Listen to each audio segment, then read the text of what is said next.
happy to celebrate this occasion, celebrating the Friends of the Library.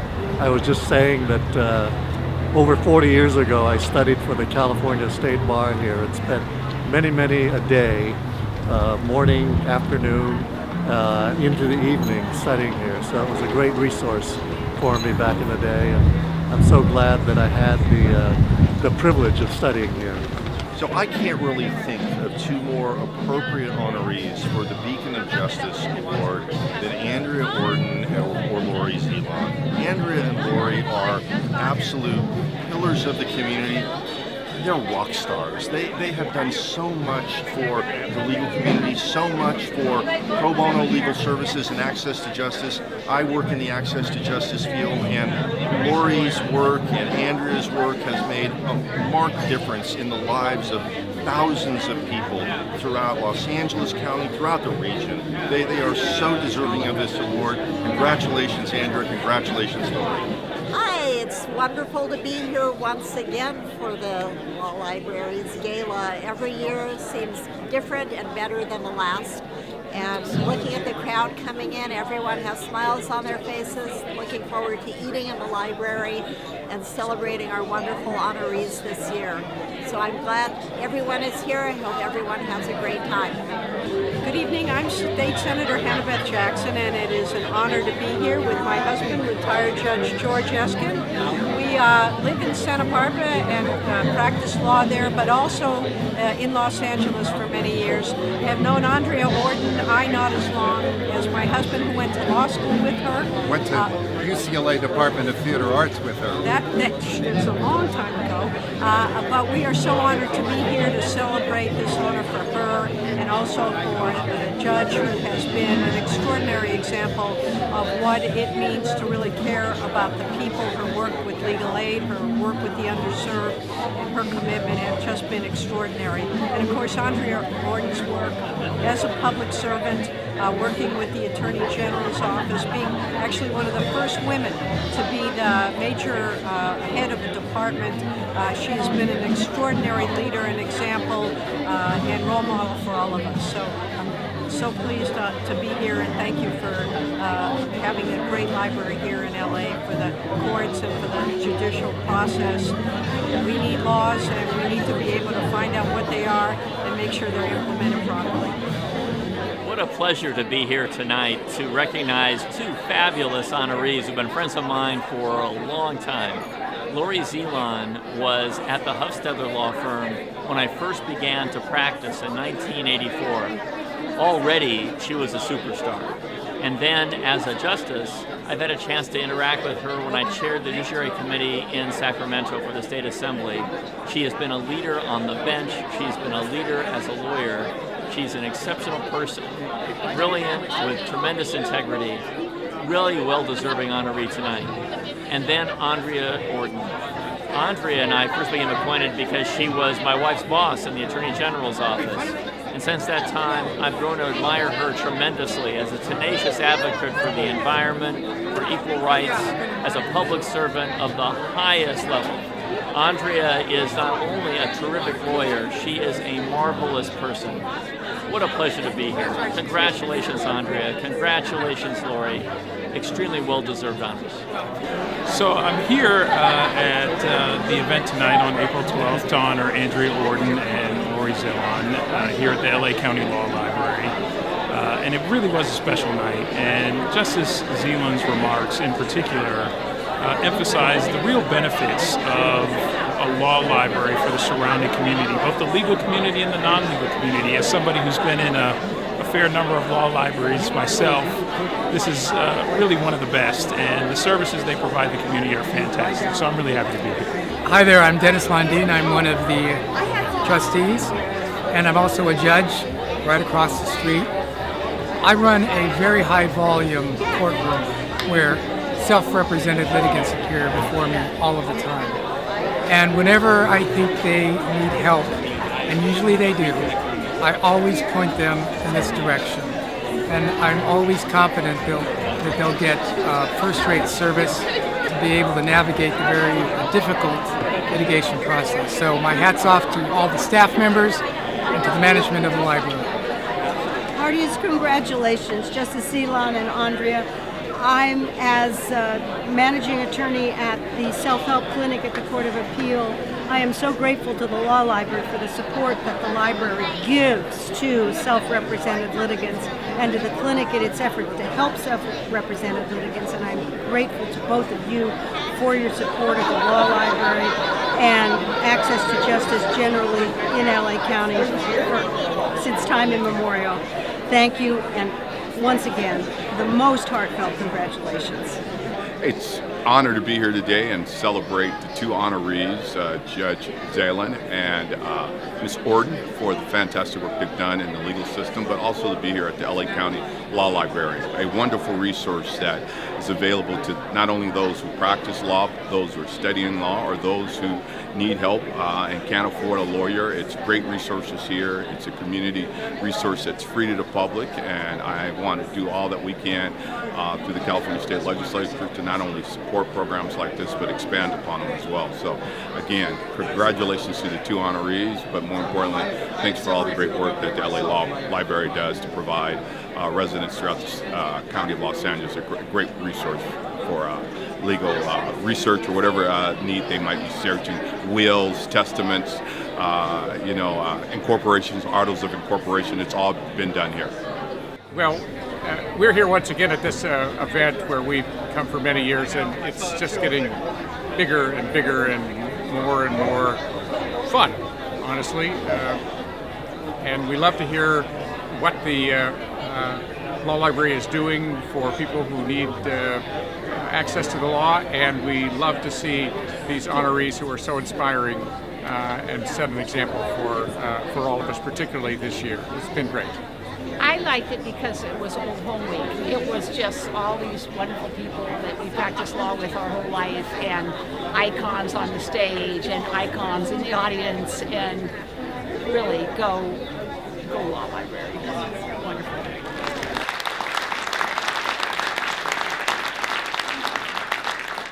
So my name is Mark Uhas. I'm the president of the Board of Trustees here at the library.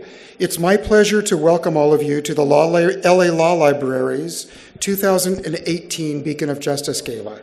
Tonight we honor two exceedingly bright beacons of justice, Andrea Ordin and Justice Laurie Zelon. I also want to thank and acknowledge the friends of the library who have worked so hard to make tonight possible, and without whose help the library could not be the active place that it is. I would also like to introduce you to my fellow Board of Trustees, Judge Dennis Landine, Judge Richard Rico, and Susan Steinhauser. If I can ask all of you to stand up and... Excellent, thank you. Unfortunately, Judge Michelle Court, Judge Michael Stern, and Kenneth Klein were unable to join us this evening. Additionally, I'd like to introduce you to the library's hardworking and dedicated staff. For the most part, they are volunteering here tonight to make sure that this event goes off seamlessly. And I think you would all agree that it's gone off seamlessly. I would encourage you to chat with them a bit. They are recognizable because they are all wearing blue name tags. I think you will find them engaging and oh so helpful. So I would just like to close in saying thank you for coming this evening in recognizing these two deserving honorees, and please enjoy yourself for the rest of the evening. Thank you. Good evening. I'm Jordan Weiss, and I'm president of the Friends of the Los Angeles County Law Library. I can't believe it. This is our 15th gala, and what an amazing crowd.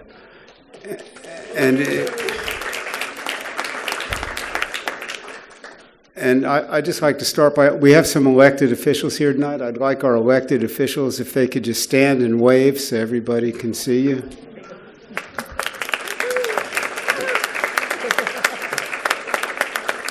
And our judges and justices in the audience, could you please stand and so everybody can see you? Our past honorees, I know that you're also here. If you could stand. I've seen a few of you this evening. I want to thank my fellow board members on the Friends. It's amazing to work with each of you. every request I make, you just say yes, and you help make this evening and the library a great place to come and visit.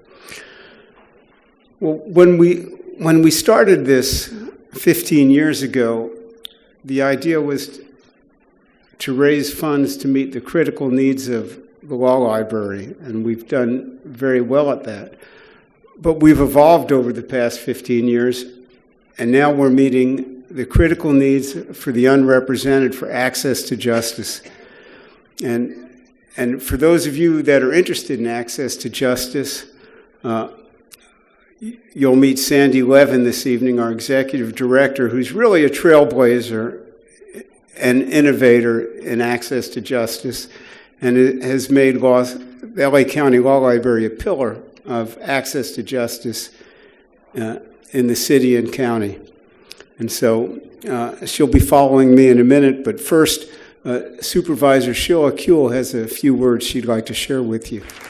Thank you very much. I think I was a bit of a surprise guest, and I didn't bring my step, so I hope you can. I'm actually quite a bit taller than this. I'm only here very briefly to, on behalf of the 10 million people who live in Los Angeles County, that's 1 out of every 35 Americans, in case you're counting, to honor and join in the honor of Justice Laurie Zelon and of Andrea Ordin, and just brought some really pretty scrolls, from the county. If I may present this just a moment. Can we have a picture? Oh, yeah. But let me say a few words about why they're important, if you don't mind. Not the scrolls, but the people. We do a lot of honoring in the county, and, it's appropriate. But these two women are not only dear to my heart, but really dear to justice in the county. For so many years, in so many ways, they have participated in making certain that justice is served, that people are treated fairly, that the law is followed or changed when it needs to be. Something the rest of the people up here know something about too. And so I want to praise them because I think you here probably know that for the most part, people really don't see the impact of the law. They don't see the impact of defense or prosecution. They don't see and understand how every moment of their lives is touched by somebody who fought for them, who made a serious and principled decision. And so I want to praise your honorees tonight because they exemplify the best in the profession and the best in the pursuit of justice. Thank you so much. Welcome to LA Law Library. I'm Sandy Levin. I'm the executive director here at the Law Library. And each year I get a precious few minutes to welcome you, thank you, and try to explain why the support that you provide for the work we do here at the Law Library is so vitally important. I can't think of a better way of doing that tonight than by telling you the stories of some of our patrons. Let me start by telling you about a woman who had represented herself in her divorce proceeding against her husband's attorney. She didn't fare well. She had custody of their 2 children, but was struggling to care for them because she had received so little support. Then she found her way to the law library. She knew nothing about the law at first, but she spent many Saturdays here working with the librarians, studying family law, studying about appeals, and reviewing sample appeals and briefs. Now, we don't normally get to hear from our patrons how their stories end, but this particular woman was so excited that she made a special trip back into the law library to tell us she won her appeal. She and her children would now be getting some relief, and her faith in the justice system was restored because she came into LA Law Library. Let me tell you about a man who had worked as a firefighter for many years, but could no longer do that kind of work. He wanted to start a business to support his family, to pass something on to his son. So he found his way here, and he took all of the classes in our series on how to start and grow your own business. He made some good business contacts. He learned how to form an LLC for his company, which he did. He learned about exports.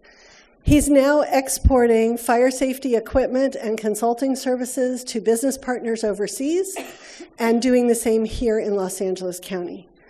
Instead of becoming another statistic about how challenging it is for transitioning individuals to find new employment in the job market, he successfully transitioned to a productive new role and maybe even is making the world a little bit safer because he came in to LA Law Library. Let me tell you about a woman who went on an extended trip to the Philippines to visit her family. Upon her return, the airlines lost her luggage. Now, not just for a couple of days, they lost it and never found it again. This was a real hardship for her. She tried to file a claim and a lawsuit, but when she did, the airline said, you can only make a claim in the Philippines. They hired attorneys, and the attorneys argued that there was no jurisdiction here in California. As if it wasn't challenging enough for a woman with no legal background or experience to argue against a large foreign corporation and their high-priced attorneys, this patron was also profoundly deaf, so communication was a real challenge for her. Nonetheless, she found her way into the law library, where a librarian helped her find a treaty between the United States and the Philippines, establishing that jurisdiction over claims made by U.S. citizens against Philippine carriers lies within the U.S. She, too, came back to the law library because she was so excited to tell us that the judge, who was incredibly shocked that she had managed to cite an applicable international treaty in her case, agreed that there was jurisdiction, and she won her case as well. She got compensation for her loss. And why? Because she came into LA Law Library. Next, consider the woman from El Salvador who had been threatened by gangs. She watched her brother murdered in front of her eyes, and she herself was so badly beaten while she was pregnant that her baby died shortly after birth. She fled her country and came to the United States seeking asylum. When she got here, she was immediately put into deportation proceedings. So she was homeless, facing deportation, fighting for her life against experienced government attorneys who specialize in immigration law. Luckily, the self-help desks at the immigration court sent her here to the law library, to Esperanza Immigration Rights Center's wonderful asylum petition workshop that they hold every month here, where they helped her prepare a petition for asylum, which she then filed in court. Now, in this case, I can't tell you whether she's going to get to stay or whether she's going to get deported, and that's way above my pay grade. But I can tell you she got to tell her story, and that her story will be heard. And isn't that the essence of what we all call due process? And why? Because she came into LA Law Library. Finally, I want to tell you about a couple who came to the law library desperate for help. Their daughter had managed to escape a violently abusive husband, get a restraining order, and move into a shelter. Tragically, though, she was then struck by a car. When the couple came into LA Law Library, their daughter was 8 months pregnant, in a coma, in the hospital. Someone had to make the terrible, gut-wrenching decision about whether to risk the mother's life by trying to deliver the baby. Without surgical delivery, that baby might not survive. But no one had the legal authority to make that decision. Again, luckily, they found their way into the law library. They attended Bates Sedek's amazing conservatorship clinic that they hold every week here, and they learned how to apply for an emergency appointment as a conservator. Although their daughter is still in a coma, today they have custody of a healthy, happy baby grandson. Okay? And why? Say it with me. Because they came into LA Law Library. Okay. I've now told you just 5 stories. There are so many more. 100,000 times each year, someone walks through that front door with a story like one of these. 100,000 times a year. People fighting for the safety of their children or grandchildren. People trying to reunite with children who were taken from them. People panicking because the order evicting them was the first time they ever even heard there was a lawsuit. People grieving over the death of a loved one but unable to lay them to rest because of legal technicalities they don't understand. People going to court over and over and over again because they don't understand the process and how it works, and they're spinning their wheels. People who just need a little bit of help and support to find their way. We do our best to help them. We do our best despite having lost almost 40% of our funding in the last decade. Your generous contributions, your volunteer efforts, your collaboration, and your support make that possible. We get to do this work because you come into the law library and you help. Thank you. Just thank you. Good evening. I'm standing in for Adam Paris of Sullivan and Cromwell, who is scheduled to speak tonight. But he asked us to send you all his profound regrets due to a last-minute emergency. So on behalf of the board, I would like to acknowledge and thank Sullivan and Cromwell for making a remarkable gift to the Friends of the Los Angeles County Law Library.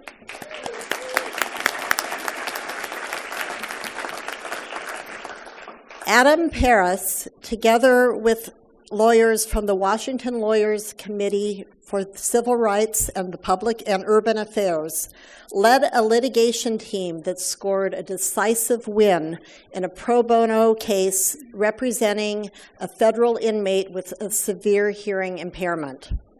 Sullivan and Cromwell then chose to compound the benefit of that award by choosing to donate all of the attorney's fees they received, and they donated everything to local access to justice organizations, including the Los Angeles County Law Library.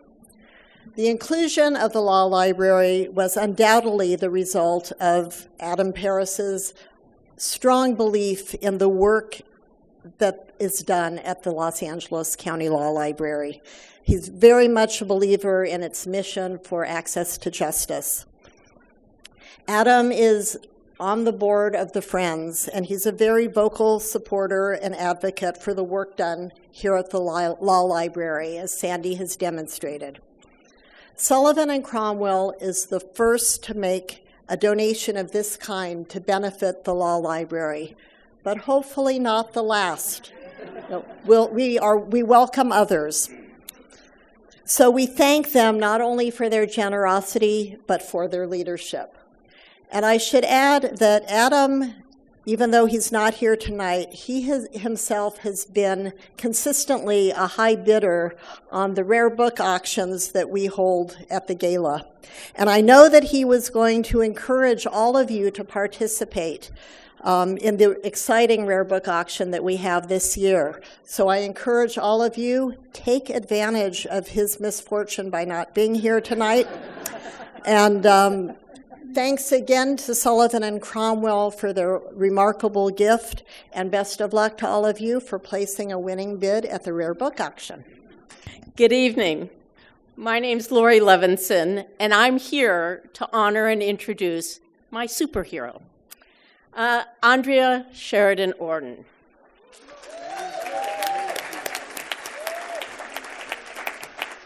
You know this woman. If she's above you, she'll pull you up. If she's behind you, she'll give you a good push forward. And if she's in front of you, she'll pull you with her so that you can share in her challenges and her accomplishments and her work. And that's why we're here with her tonight. You see, it all started when Andrea decided she would not be Meryl Streep. She was a budding actress who, for some reason, said, I'd rather go to law school, and instead ended up becoming a legal beacon for 50 years. And as she would describe it, she got her big break. No, not on a Hollywood casting couch, but with the Attorney General's office, where she handled life-changing cases, whether it be school desegregation, civil rights cases for housing and employment, regularly arguing before the California Supreme Court. This young lawyer, and as she described to me, loved the independence, loved her colleagues, loved the mission of public service. And that was just her first stint in the Attorney General's office. She would return years later to be the first woman chief assistant of the Public Rights Division.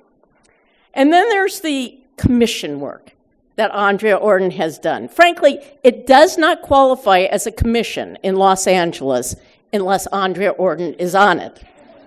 She has chaired or been on the commissions for diversity, the Judicial Council, Kennedy Commission on Sentencing Reform, a little something called the Christopher Commission, the Police Commission, the Civilian Oversight Commission, the County Bar Commission, the Mexican Bar Association, Laugh Law, Woman Lawyers. She does it all, and she does it all for us. Frankly, Andrea does not know how to stop giving, how to stop being a leader. She ended up as the assistant district attorney to John Vandekamp. She was the one who brought color and women to the district attorney's office. And she is the one to have made the move to make sure those in that office look like the rest of this county. And after that, I got the biggest break of my life. You see, Andrea Ordin was appointed by the president as the first woman and the first person of Mexican-American heritage to be the United States Attorney for the Central District of California.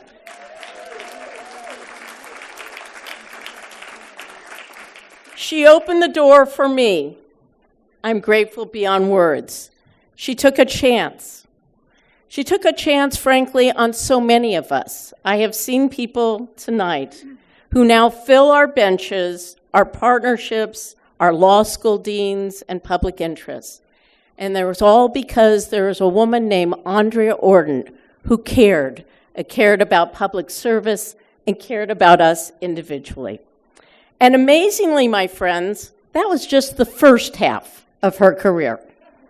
Since that time, she's been a partner at 3 major law firms. As I mentioned, she became the Chief Assistant Attorney General in the Division of Public Rights. She handled amicus briefs in little cases like Korematsu. She was LA County Council, President of the Police Commission, and on the LA City Ethics Commission. And along the way, yes, people have noticed, like the ABA Award for the Margaret Brent Award. That's a big deal. So in preparing for tonight, I asked Andrea what was most important to her. And you know, Andrea, she said, it all was. But it was those early years, blazing the trail by arguing Vasquez on consumer class actions, when Evel Younger and Tom Lynch would turn to her and Justice Tony Joseph to be the state's voice in our most important cases. And Andrea did what she always does. She stepped up. She knew she could, and because they knew back then what we all know now, she became the beacon of justice. Andrea Ordin is terrific with a capital T. Terrific as a lawyer, terrific as a selfless public servant, and frankly, most importantly, terrific as a friend. And for that reason, it is my honor and pleasure to help present this award to Andrea Ordin, my personal beacon of justice.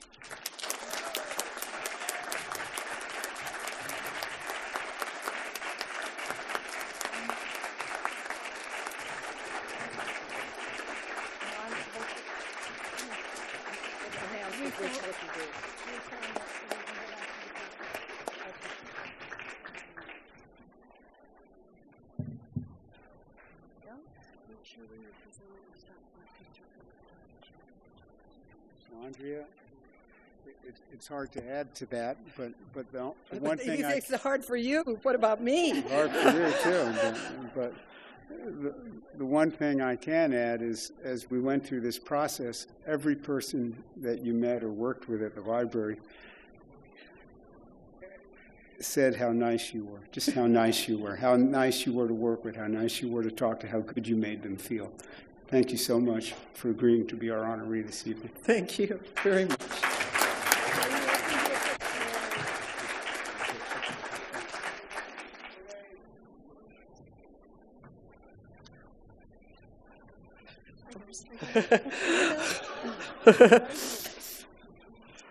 Well, listening to Laurie, you can see why I was so fortunate to work with the men and women of the Central District of California during those years. I have so many people to thank for being up here today, and I'm very happy that the Law Library, with their additional gifts, has not invested in music to usher me back to my seat.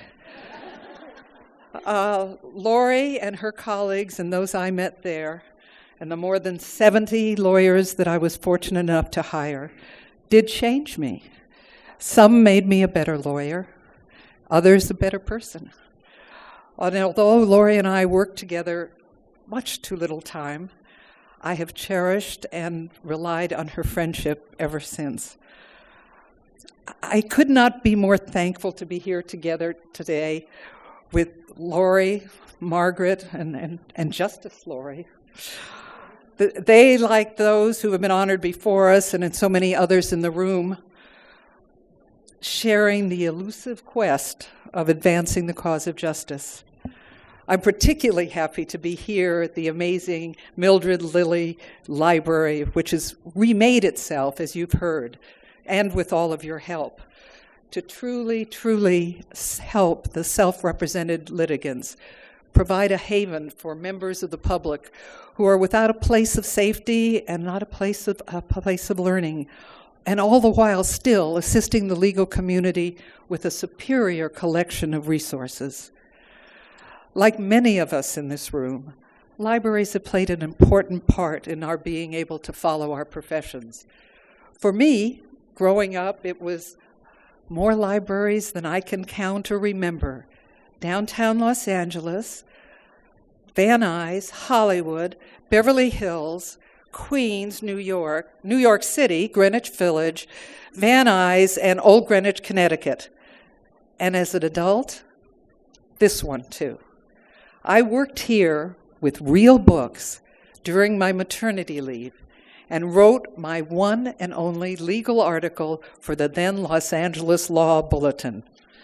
I happily remember hearing Shirley Huffstetler on this very stage that early in her career, when most doors were closed to this transcendent woman, she too worked from this very library until the world kept up with her.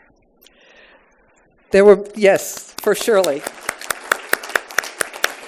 There were that many libraries in my life because there were so many places in my life until I settled down at 15 with my mother and sister, who is here, in a cottage in back of my grandmother's house, Mama Huli, in Normandy and Santa Monica. And no, we were not a military family. We were a writing family. My father, a magazine and sometimes screenwriter, born in England or Ireland, depending on the story he was telling.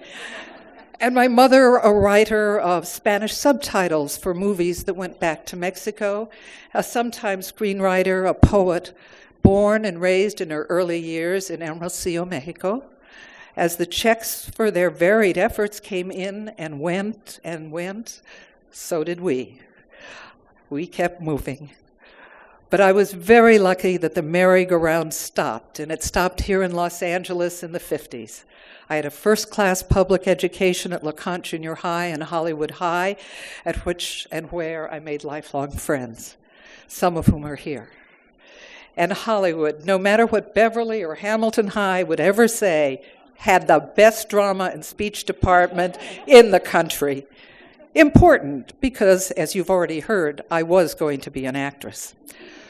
Well, as the many pictures you have seen around here as my 52 years as a lawyer attest, my plan didn't exactly work out.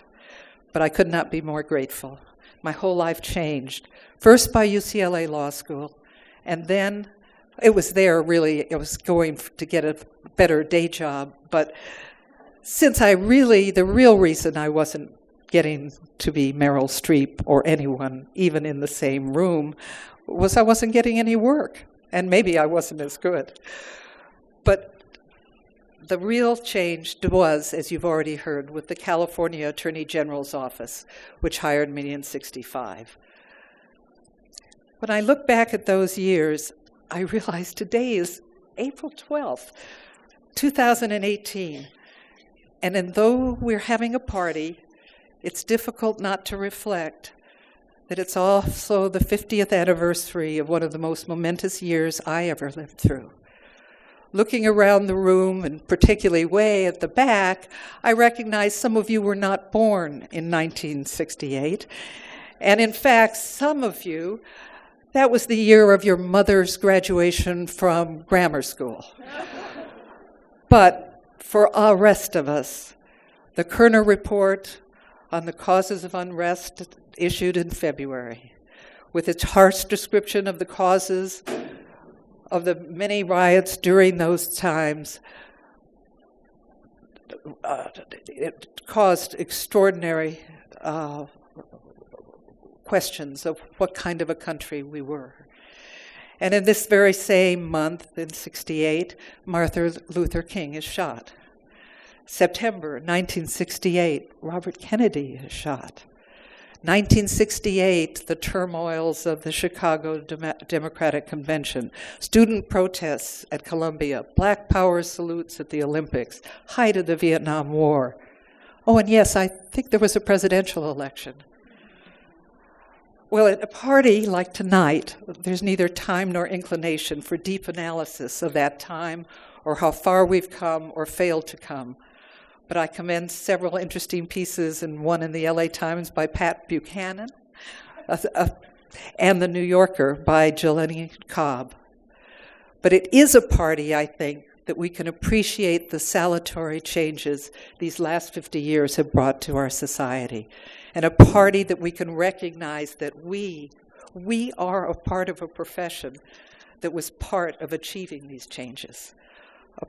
Law as an engine of social change was a phrase, I think, of a justice of the Supreme Court.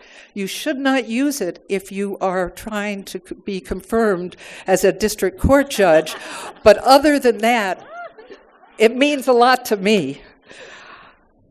Luckily, we have had, and we still have, public servants and lawyers in nonprofits, in the private bar, in our government agencies, and who are committed to maintaining and expanding the rights of all in our society, sometimes through legislation and sometimes through enforcement of the law and the Constitution. I was personally lucky to work with many, many of them. And though I warned you I had too many to thank, I will name just 6. My first boss, Tom Lynch, who personally approved that we could bring school desegregation cases on behalf of California against the districts of Bakersfield and San Diego. John Vandekamp, whose ethics, integrity, and brilliance and courage in the DA's office and Office of the Attorney General has set a very high bar for all of us and gave me the honor of being a Chief Assistant AG, and I'm thrilled to have Andrea Vandekamp here.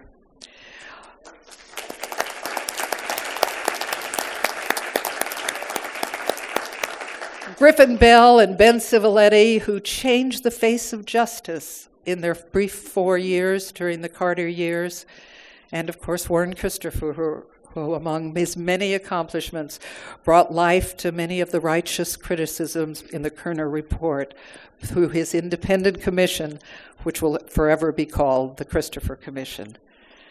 And I said I had a lot to thank, and it's really my family, first of all, and they're here, and even if it comes at the end.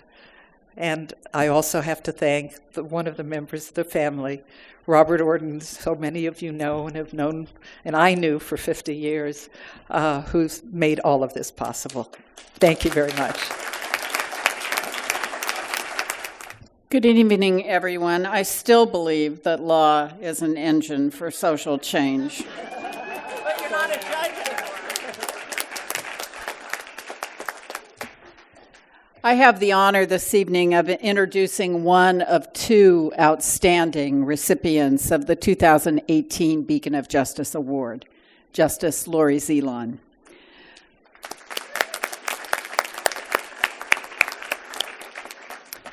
Laurie is being recognized tonight not only for her distinguished career on the bench, which has spanned some 18 years now, but for her tireless work to ensure that everyone can access the justice system in a meaningful way, no matter what their income, no matter what language barriers they may have, no matter whether they lack representation.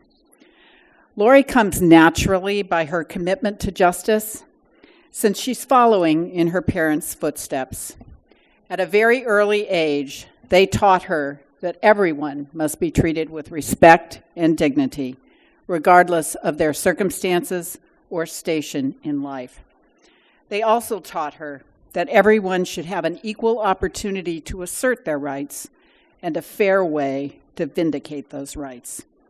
Laurie has made these principles the guiding precepts of her life. Laurie began her career at Beardsley, Hustetler & Kemble, a firm that deeply believed in serving the underserved. Needless to say, Laurie fit right in. She and I met shortly after she joined the firm, and we bonded immediately. Indeed, the only incident I can ever remember in which I didn't like Laurie very much was a time when we were at some kind of an ABA conference in Chicago, and we went shopping together. Now, Laurie's about like that, if you know, and I'm larger. We won't try to mime what that would be. And it's just demoralizing, really, to go shopping with somebody who's about like that. But other than that, we've always seen eye to eye and been the greatest of friends. Early in our careers, after we met, we shared what we hoped to achieve. Laurie didn't say she wanted to make partner or make a lot of money. She just said she wanted to help people who couldn't afford to hire lawyers vindicate their rights. In the ensuing years, she has devoted all of her energy to achieving that goal. Throughout her career, Laurie has worked to create systems that make our courts more accessible and that provide litigants, especially pro se litigants, with the tools they need to ensure that access is meaningful. Laurie's contributions in this regard are too extensive for me to enumerate them all for you tonight. So I'm going to mention just a few that'll give you a flavor of the important work she's done. As chair of the ABA's Standing Committee on Lawyers' Public Service Responsibility and chair of its Standing Committee on Legal Aid and Indigent Defendants, Laurie was not only a staunch defender of the Legal Services Corporation when it was under attack, but was also instrumental in organizing a nationwide program to increase the private bar's pro bono commitment. Laurie is a past chair and current member of California's Access to Justice Commission. In this role, she spearheaded a successful effort to add $10 million to the state's budget for legal services. In subsequent years, this funding has increased to $20 million annually, and there are efforts afoot to increase it again. The Equal Access Fund is an incredible legacy that Laurie has left us and that helps literally hundreds of thousands of Californians every year.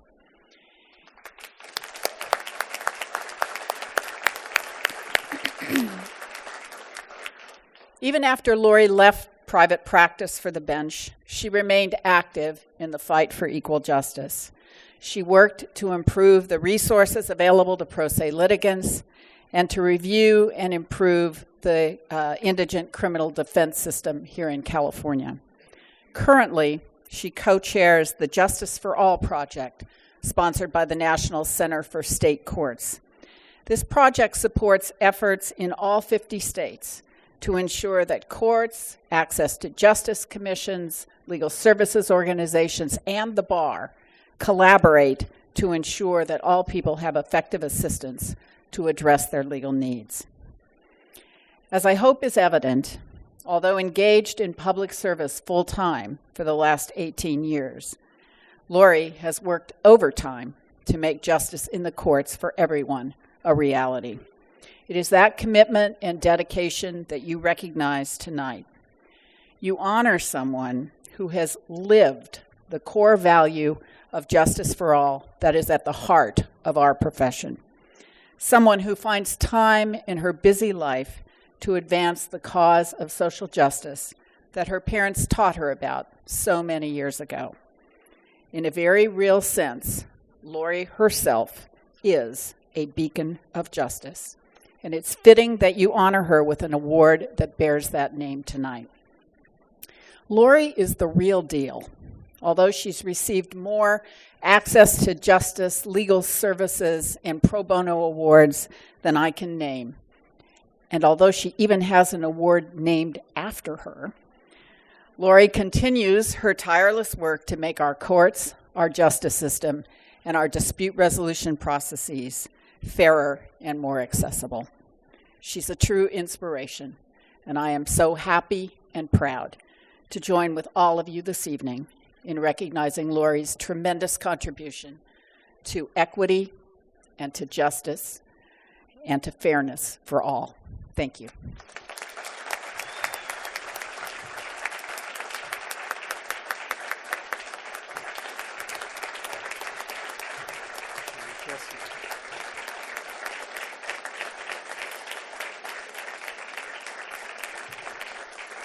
Justice Zelon, while we give you this honor, I would like you to know that we here in this room are all honored to have you here. We're the ones receiving the honor. Thank you so much. Thank you so much. Good evening, everyone. Thank you. It's an enormous honor to be here, to see all of you here, to join with my longtime friend, Andrea Ordin, in sharing this podium tonight, and to join the ranks of so many people who have come before us and richly deserve this award. I want to start where Andrea ended with a few words of thanks, because once I get wound up, I won't do it. Nobody does anything alone. And I want to start by thanking two of the three people who, when I was doing all those things that Margaret was telling you about, weren't seeing me, but who have supported me and loved me for many, many years, and without whom I could not have done any of this. My husband, David George, and my son, Jeremy George, who are here with us tonight. My other son, who is equally supportive, is off prosecuting someone in Florida, so he couldn't be with us here, but he's here in spirit. I also want to take a minute to thank my other family, which is my court family, the three lawyers who make me look really good every day. Deborah Shirley, Elaine Castro, and Tyler Rusin are here sitting at the front table. And Deborah is escorted by her world champion son, Jonathan. He is a world champion. He just came back from Scotland, where he is a champion Irish dancer. I also want to, I won't name everybody, but Division 7 is out in force tonight. I appreciate that greatly, and they're all over there, and I couldn't be happier. So thank you for coming. So we're in a library, and a library is a temple to the imagination. From my earliest times, I loved libraries because you go there and you have access to information, and it's open to everyone. And you can find out whatever you want there, and you can go to whatever world you want to be in there. So even as a child, a library was a place of wonder for me. Now, I was a very nerdy kid. So going to the library was like heaven for me because I could find out whatever weird thing I wanted to find out. And they let you take books home that you could read at night when your parents thought you were sleeping. Doesn't get any better than that. So law libraries are just as remarkable as public libraries. And let me tell you why law libraries are amazing. In our state courts, our main work is the work you don't read about in the paper and you don't hear about on television. It's the everyday problems of everyday people who want to keep a roof over their heads, get their creditors to stop suing them, to make sure their children have proper education and health care. It's those daily problems that are the main work of our state courts, although not the ones that people think they know about. And it is incredibly sad to know that in our state courts, and this is not just California, but nationally, something north of 70% of those cases have a self-represented litigant, sometimes two. So these are everyday people trying to navigate a complicated system without the ability to hire a lawyer, without the ability to have someone speak for them. And that is the face of justice in America. So in Los Angeles and in California, we're really lucky. We have very exuberant and abundant self-help. We have self-help centers in every county in California, and we have multiple self-help centers in Los Angeles. Those centers are staffed by court staff and by very dedicated legal services lawyers whose services are irreplaceable and without question, unbelievably helpful to the litigants who come there. They provide the information, they provide the support, they let people know what they need to know. And we could not do without that. But it's not enough, because there are so many people with so many cases and so many issues. And that's where the law library comes in. This library, when I was a young lawyer, was the place you came when you needed something obscure that you couldn't find on the shelf of your law firm library. For solo practitioners and small practitioners, it was their library, and that's where they came. But the face of the library has changed. We all do our research on computers now. We all have access to a lot of information. But those people who are alone, who are trying to navigate by themselves, they come here. Because here they have the information. And here it is open. And here it doesn't matter where you went to school, what language you speak, whether you can pay. Help is here. Information is here. And with information, that's the secret weapon for access to justice. So now we've gone from the domain of lawyers to the domain of people who need help. And I got to tell you, I know a lot about what's going on in other states. They're catching up to what's going on here. So what this library does blazes the trail and leads the way for so many people. The need is so big that we need to bring all of the resources we have.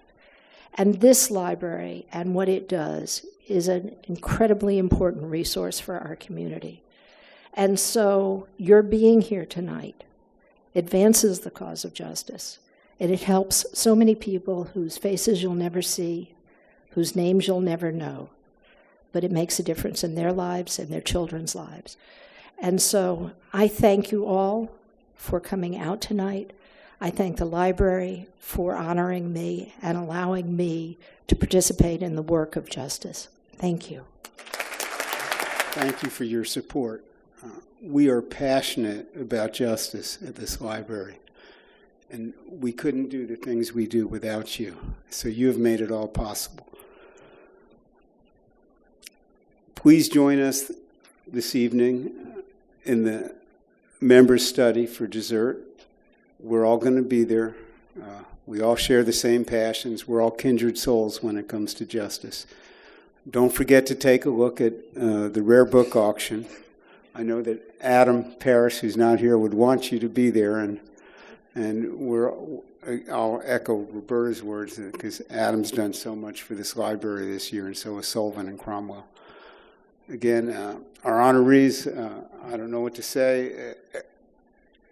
You're the reason all these people are here tonight.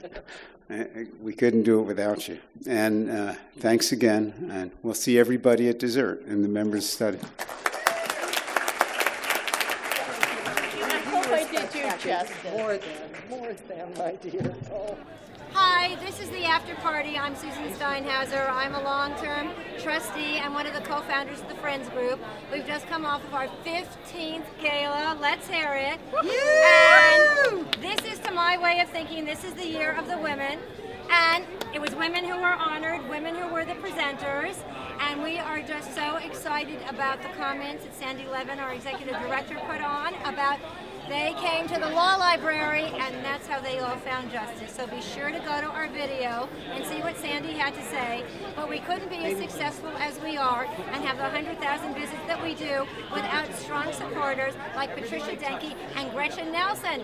Go, girls! Okay, you're on, Trish. Another fabulous evening at the Beacon of Justice Award. Yes, definitely. This is always the highlight of the year. Everyone wants to attend and to support the Law Library. And just also noting that the two honorees, Andrea Ordin and Justice Zelon, both LA County Bar prior presidents. Like Girls myself, can do past anything. presidents. Let's remember that. And just like past president of LA County Bar, Oh, Gretchen go Nelson. Gretchen! Go Gretchen! And I didn't Go know Gretchen! this was on video, so. Have a good evening. Have a wonderful night, and next year we'll see you again. Yes, next year be sure to come to the LA County Law Library. It's a great place to be. All right, what a wonderful evening. They were terrific honorees. And as usual, the library is full. It looks beautiful. And Sandy's remarks were so moving. The impact that the law library is having on the people of this community really can't be overstated. It is incredible. And I am so happy to be what I think of as a part of this LA Law Library family. On this 15th occasion of this Beacon of Justice event, we had two unbelievably articulate members of the bar who have done so many different things and such passionate advocates for the right to justice for all people under all conditions. So tonight was sort of a moment in the history of the law library that I think is really poignant and strong and important. And that is access to justice is now one of the most important elements of this library's mission. And while it may serve as a place for all lawyers to come and get rare material, it does serve the community in ways that never was really seen up until recent years. So tonight was really a wonderful night, and I was really excited about what in fact transpired here, because access to justice now has its own beacon in this law library. Thanks so much.